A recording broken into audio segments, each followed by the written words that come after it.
జై శ్రీమన్నారాయణ. నేను మీ వాణి సత్యాన్ని శ్రీ విష్ణు పరివార్ ఛానల్ నుంచి మాట్లాడుతున్నానండి. Welcome to our channel. జై శ్రీమన్నారాయణ వనిత గారు. జై శ్రీమన్నారాయణ గురువు గారు. అమ్మ, ఈరోజు మనం శతశ్లోకి రామాయణంలోని 79వ శ్లోకం నుంచి 90వ శ్లోకం వరకు చూద్దామమ్మా. ఫస్ట్ 79. తతః సుగ్రీవ సహితో గత్వా తీరం మహోదధేః సముద్రం క్షోభయామాస శరైరాదిత్య సన్నిభైః.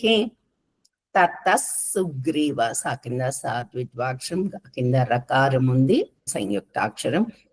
గత్వా, ఎగైన్ తా కింద వకారం, సంయుక్తాక్షరం. తీరం మహో దధేః, ఫస్ట్ ద అల్ప ప్రాణం, రెండో దా వచ్చి మహాప్రాణం, లాస్ట్ కి విసర్గలు. సముద్రం దా కింద రకారం. శోభయామాస భ మహాప్రాణం. శరై రాదిత్య తా కింద యకారం. సన్నిభైః నా కింద నా భ మహాప్రాణం.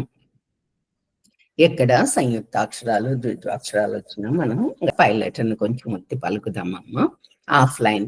తతః సుగ్రీవ సహితో, తతః సుగ్రీవ సహితో, తతః సుగ్రీవ సహితో గత్వా తీరం మహోదధేః, గత్వా తీరం మహోదధేః, గత్వా తీరం మహోదధేః సముద్రం క్షోభయామాస, సముద్రం క్షోభయామాస, సముద్రం క్షోభయామాస శరైరాదిత్య సన్నిభైః, శరైరాదిత్య సన్నిభైః, శరైరాదిత్య సన్నిభైః.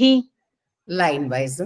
తతః సుగ్రీవ సహితో గత్వా తీరం మహోదధేః, తతః సుగ్రీవ సహితో గత్వా తీరం మహోదధేః, తతః సుగ్రీవ సహితో గత్వా తీరం మహోదధేః. సముద్రం క్షోభయామాస శరైరాదిత్య సన్నిభైః, సముద్రం క్షోభయామాస శరైరాదిత్య సన్నిభైః, సముద్రం క్షోభయామాస శరైరాదిత్య సన్నిభైః. ఇప్పుడు పూర్తి శ్లోకం ఇద్దరం కలిపి.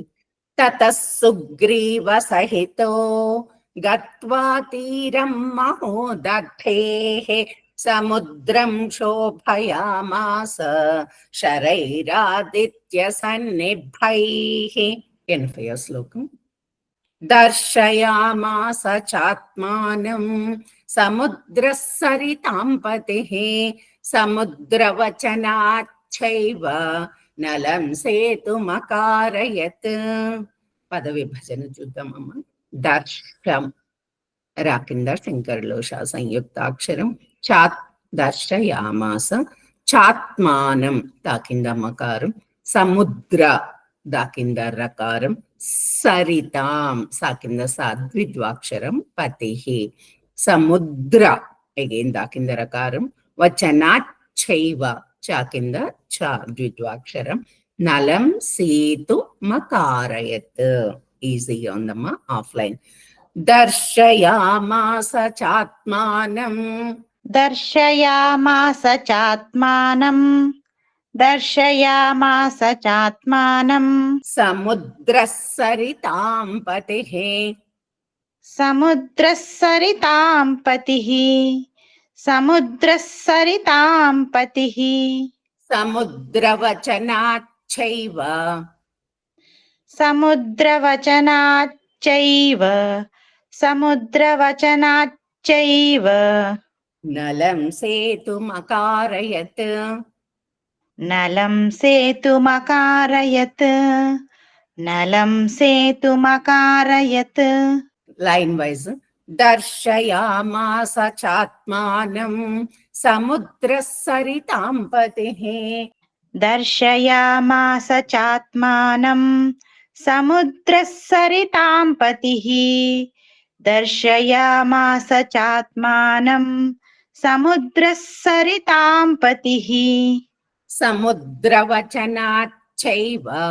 నలం సేతుమకారయత్. సముద్రవచనాచ్చైవ నలం సేతుమకారయత్ సముద్రవచనాచ్చైవ నలం సేతుమకారయత్. ఇప్పుడు పూర్తి శ్లోకం. దర్శయామాస చాత్మానం సముద్రః సరితాం పతిః సముద్రవచనాచ్చైవ నలం సేతుమకారయత్. 81వ శ్లోకం. తేన గత్వా పురీం లంకాం హత్వా రావణమాహవే రామः సీతామనుప్రాప్య పరాం వ్రీడాముపాగమత్.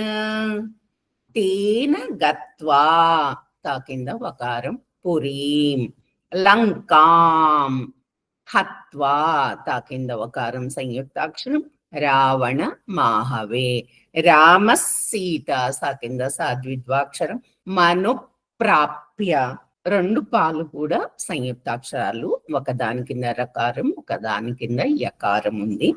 పరాం వ్రీడ అగైన్ వా కింద రకారం సంయుక్తాక్షరం. ముపాగమత్. ఆఫ్లైన్ చూద్దాం. తేన గత్వా పురీం లంకాం. తేన గత్వా పురీం లంకాం తేన గత్వా పురీం లంకాం హత్వా రావణమాహవే హత్వా రావణమాహవే హత్వా రావణమాహవే రామः సీతామనుప్రాప్య రామः సీతామనుప్రాప్య రామः సీతామనుప్రాప్య పరాం వ్రీడాముపాగమత్. పరాం వ్రీడాముపాగమత్ పరాం వ్రీడాముపాగమత్. Line wise. తేన గత్వా పురీం లంకాం హత్వా రావణమాహవే తేన గత్వా పురీం లంకాం హత్వా రావణమాహవే తేన గత్వా పురీం లంకాం హత్వా రావణమాహవే రామः సీతామనుప్రాప్య పరాం వ్రీడాముపాగమత్. రామः సీతామనుప్రాప్య పరాం వ్రీడాముపాగమత్. రామः సీతామనుప్రాప్య పరాం వ్రీడాముపాగమత్. పూర్తి శ్లోకం. తేన గత్వా పురీం లంకాం హత్వా రావణమాహవే రామः సీతామనుప్రాప్య పరాం వ్రీడాముపాగమత్. 82. తామువాచ తతో రామః పరుషం జన సంసదే అమృష్యమాణా సా సీత వివేశజ్వలనం సతి. తామువాచ తతో రామః పరుషం జన సంసది. చాలా ఈజీ లైన్, దాంట్లో ఏమీ లేవు. అంటే సంయుక్తాక్షరాలు ద్విత్వాక్షరాలు మహాప్రాణాలు ఏమీ కూడా లేవు. అమృష్యమాణ షణ్ముఖంలో షాకేంద్రయకారం. సా సీత వివేశ జ్వలనం జ కింద వకారం సంయుక్తాక్షరం సతీ. ఆఫ్లైన్ చూద్దామమ్మ. తామువాచ తతో రామః తామువాచ తతో రామః తామువాచ తతో రామః పరుషం జన సంసది పరుషం జన సంసది పరుషం జన సంసది అమృష్యమాణా సా సీత అమృష్యమాణా సా సీత అమృష్యమాణా సా సీత వివేషజ్వలనం సతి వివేషజ్వలనం సతి వివేషజ్వలనం సతి లైన్ వైజ్ తామువాచ తతో రామః పరుషం జన సంసదే తామువాచ తతో రామః పరుషం జన సంసది తామువాచ తతో రామః పరుషం జన సంసది అమృష్యమాణా సా సీత వివేషజ్వలనం సతి అమృష్యమాణా సా సీత వివేషజ్వలనం సతి అమృష్యమాణా సా సీత వివేషజ్వలనం సతి ఇప్పుడు ఇద్దరం కలిపి పూర్తి శ్లోకం తామువాచ తతో రామః పరుషం జన సంసదే అమృష్యమాణా సా సీత వివేషజ్వలనం సతి. జై శ్రీమన్నారాయణ. ధన్యవాదాలు గురువుగారు. జై శ్రీమన్నారాయణ. ఈ వీడియో కనుక మీకు నచ్చినట్లయితే కనుక లైక్ చేయండి, షేర్ చేయండి, అలాగే సబ్స్క్రైబ్ చేసుకోండి. మీ లైక్స్ మాకు చాలా ఇంపార్టెంట్ అండి. మీరు అందరూ కూడా లైక్ చేస్తున్నారు. ధన్యవాదాలు. ఉంటాను.